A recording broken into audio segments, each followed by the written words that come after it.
What's up, family? Man, I want to have a heart to heart with you guys today. Today's Wednesday, May 3rd.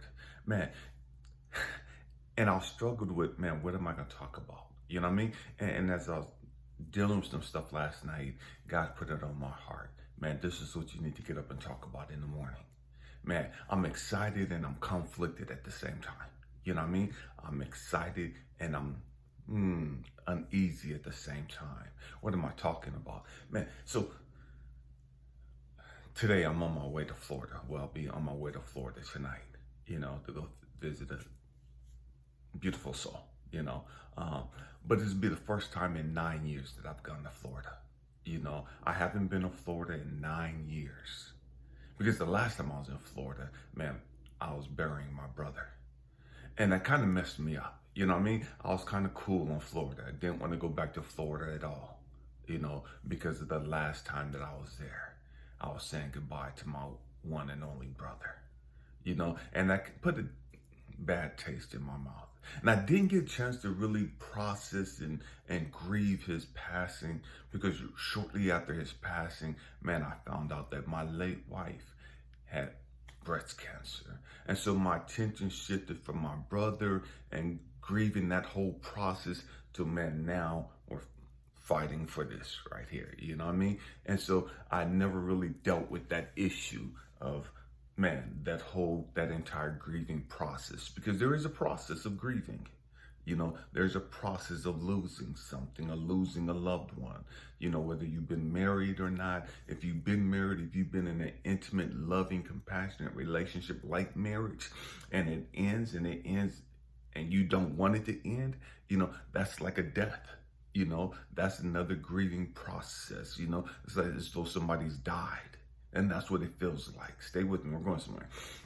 And so today, man, tonight I'll be on a plane going down to Jacksonville, and it's a trip because not only am I dealing with that, man, I'm going back to Jacksonville, but today's the day that my mother passed away, May 3rd, 1972. And I've never, how can I say this? It's never sat right with me, that my mom's gone, that I accept it, I embrace it, you know what I mean? But it's never quite right. And I can't talk. It's never quite sat right with me in the aspect that, man, it's in the same month as Mother's Day. And so that's always made it hard for me. Because Mother's Day's in a couple weeks. And I'm sitting here and it's like, dang, she's gone. You know what I mean? And it makes me wonder, dang, I look back over my life, and you guys heard me talk about this plenty of times. Man, I wonder if she's proud of me. All the things that I've done is to try to make my mama proud. You know what I mean? I wonder if she's proud of me. I wonder if she's sitting up in heaven, wherever she's at. I wonder if she's just looking at me. I know she's around me. I feel her energy. I see her manifest herself in different things. But just to be able to hear her voice again, just to be able to see her smile again, just to be able to hear her tell me she loved me, just to be able to feel her embrace, just to be able to look into her eyes again, just to be able to see her smile again. My heart, my soul longs for that. And that's 51 years ago. And I see people with their moms. And I smile, and it hurt at the same time. I'm happy for them. And it hurts me at the same time. I'm happy for them because they don't know the pain that I know. I'm happy for them because they could go to their mama's house. They could hear her voice. They could call her up. They could go to her for advice or for whatever. I can't do that. They have memories of childhood, good or bad, Memories of being an adult, her being there, good or bad. I don't have those. I don't have those. So why am I making this video? Because you never know what somebody's dealing with. You never know the silent wars somebody's going through. You never know the battles somebody's facing. And oftentimes we come across as so fucking high and mighty. We come across as though we got shit all figured out. We come across as we're so super fucking spiritual. And I remember when my late wife passed away, all the religious folk want to come to me and give me a hug and tell me God wanted the prettiest flower and God wanted his most beautiful angel, and just keep praying, brother. It's going to get better. And all the stupid ass fucking cliches that we do and we say to try to make somebody feel better. Sometimes we just need to shut the fuck up and just let them be. Sometimes we need to just walk up to them and not say shit to them. Sometimes we could just give them a hug, shake their hand, but we ain't got to say shit. Oftentimes we open up our mouth and we saying the wrong shit, trying to sound deep, trying to sound wise, trying to sound so fucking profound, like we got everything figured out. And what we do is we add to their fucking pain. We add to their fucking suffering because you're trying to be so fucking smart. Learn to shut the fuck up and just silently pray for people. That's one of the hardest lessons that I had to learn growing up. Because I thought I was so smart. I thought I could help everybody. And one of the things that God had to show me was, Elijah, shut the fuck up. If you want to help them, pray for them. You want to help them, just send them positive energy. Stop thinking you could just talk life into people's life and life is just going to magically appear. Stop thinking you could just speak love into people's life and their life is going to be overwhelming with love and full of abundance with love. That's not how this shit works, Elijah. Yes, Elijah. There are some times that I will send you out on the path and you will meet some people that are hurting. And I will direct you. Key phrase. I will direct you, Elijah, to speak something into their life. If I don't direct you, shut the fuck up. You guys heard me talk a lot about the ego. See, what happens a lot of times, we think it's God, source, universe, the Most High, directing us to say some shit to people, and it's our fucking ego. It's our ego. And so what God had to show me was, Elijah, if somebody lose their child, you're not speaking life into them at this moment. If they just lost their child, ain't shit you gonna say to them to make them feel better right now. If somebody just got raped or violated, ain't nothing you gonna say to them to make them feel better right now. If somebody just lost the love of their life, ain't shit you gonna say to them right now to make them feel better. There's a process to this. And everybody has to walk the process. Everybody got to go through the process.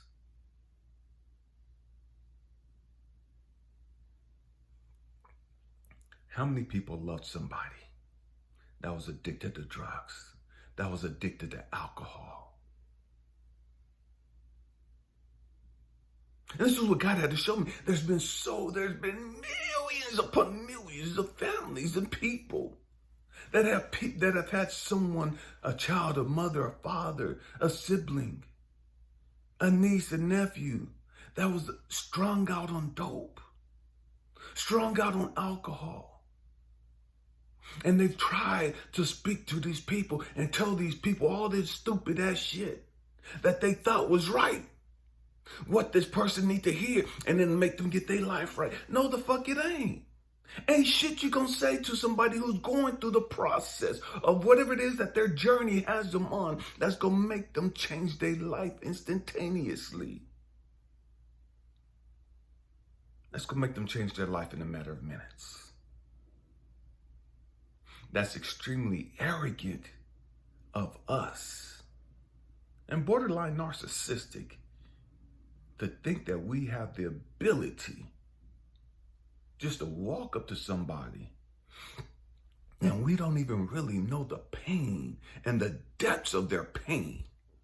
And we just gonna say to them, man, you just need to pray more. You just need to do this. And you just need to change your thinking and be more positive. And that's not gonna change shit. And we have to understand that. We have to understand that. We have to understand that Jesus was a perfect example for us. When Jesus was in the Garden of Gethsemane and he was crying out to God, man, I don't want to go through this shit. And all his disciples asleep, except for the one motherfucker that betrayed him. But everybody's knocked out, and Jesus is all alone, facing his demons, facing his monsters, facing his silent wars, his silent battles that nobody else around him knew about. Nobody around him understood the depths of those monsters and those battles that he was having. It's crazy how Jesus, as perfect as he was, Jesus, the Son of God, Jesus, as powerful as he was, Jesus, who just let somebody touch them and their body became whole. Jesus, who spoke to Lazarus, get up, and Lazarus' dead body came back to life. Jesus, who took a few pieces of fish and bread and just touched it and blessed it, and it was instantly multiplied. And he fed thousands upon thousands and had bundles left over. The same Jesus that did all of this, the same Jesus that was out in the water in the storm with the disciples at night. And the waves and the storm is crashing and everybody thinking they're going to die. And the same Jesus that was at the bottom of the ship sleep, that same Jesus, they woke up and he stood up and walked to the edge of the boat and put out his hand and said, peace be still. And the storm shut the fuck up and the waves went back to sleep. That same Jesus that had the ability to shut the fuck up out of the weather, to change the weather instantly. That same Jesus that walked on water. That same Jesus. He's battling some shit. He's crying for help. To the point to where he's sweating blood. And it wasn't just for an hour. It was hours that he went through this process. Until he was able himself to get to the point of, okay, God, not my will. Thy will be done. Thy will be done. There's a process that every one of us have to get to. There's a process. It's not just a process. There's a point in the process that every one of us has to get to. And you can't shortcut that. Because the shortcut that minimizes the lesson. To shortcut that process defeats the lessons. Which means you forfeit the blessings.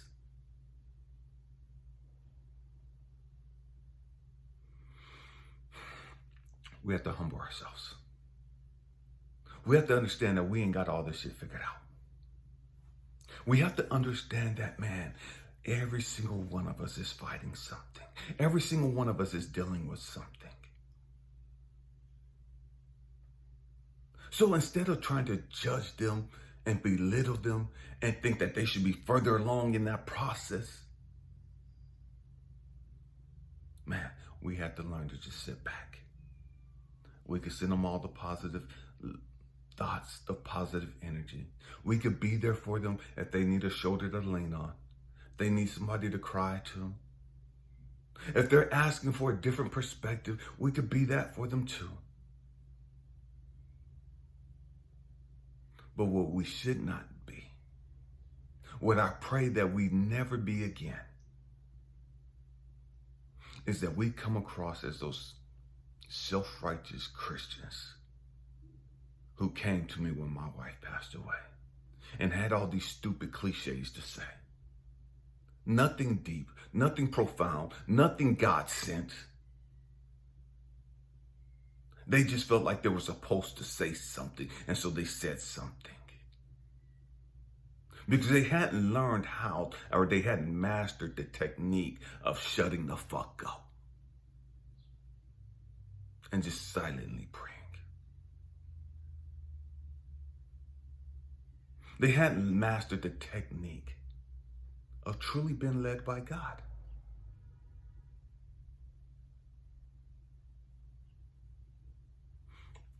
We see hurting people all the time. Especially if you're in a big city or you're in a city that's just ran over with drug abuse and homelessness and just all kinds of mental issues and all that other stuff. Man, we see the brokenness of humanity. We see the despair in humanity. Man, may we stop being so judgmental of those people. We have no idea of the hell they went through. We have no idea of what pushed them into this place of brokenness. You have no idea. You have no idea of the pain of that homeless person. You have no idea of the stories and just the experiences and the brokenness of that person doing drugs or that person digging through the garbage for food. You have no idea. You have no idea of what the person you're working with, what they're really going through. We look at the bosses and everybody else, and this motherfucker get on my fucking nerves, and we have all this shit to say about people, and you never know the pain and the struggles they're dealing with. Supervisors have issues too. Supervisors have stuff that they got to deal with too. Supervisors have brokenness too. Every one of us do. Every single one of us. And before you start man, humble yourself so that Source God the Most High don't put you in a position to where you have to learn that lesson the hard way. Because you're going to learn that lesson. You're going to learn the lesson of, man, shutting the fuck up. You're going to learn the lesson of, okay, man, I don't know what they're going through. I'm not going to stand here and judge them. I'm not going to look down on them. I'm not going to talk to them like they ain't shit. I'm not going to disrespect them or none of that shit. I'm going to learn to keep my motherfucking mouth shut unless God, Source, the Most High, universe, puts it in my belly. And man, you better open up your motherfucking mouth and speak into this person right here, because it ain't you speaking, it's me speaking through you. You're a vessel at this moment. When you're not a vessel, that's when you shut the fuck up and mind your business. It ain't none of your fucking business where they at. It ain't none of your fucking business what they dealing with. It ain't none of your fucking business what the hell they going through. That's their business. Mind your fucking business. You got shit you gotta deal with. You got shit you ignoring. You got shit you dismissing and minimizing because you sitting up on your fucking high horse looking at they shit. Well, I thought you was this. I thought you was that. And you shouldn't even be dealing with this. You should be above that. And you should... Shut the fuck up. Mind your business. Mind your business. And just send them hope so that they can mind theirs and make it through theirs. Man, we have to grow up. We have to grow up. My hope and prayer is that we stop being so judgmental. That we be a little more kind to each other. We'll be a little more patient with each other. We'll be a little more understanding. Knowing that, man, I don't know what they're dealing with. And even if I do know it, I don't know how it's affecting them. I don't know what is triggering to them. See, here's the trick. We might know how somebody feels because of what they're going through, but you don't necessarily understand or know all of the thoughts that those feelings are creating. And see, oftentimes, it's not so much the feelings that get us messed up. It's the thoughts that are created, the thoughts that come from those feelings.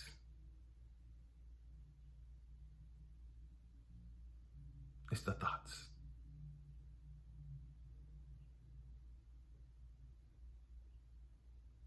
Man.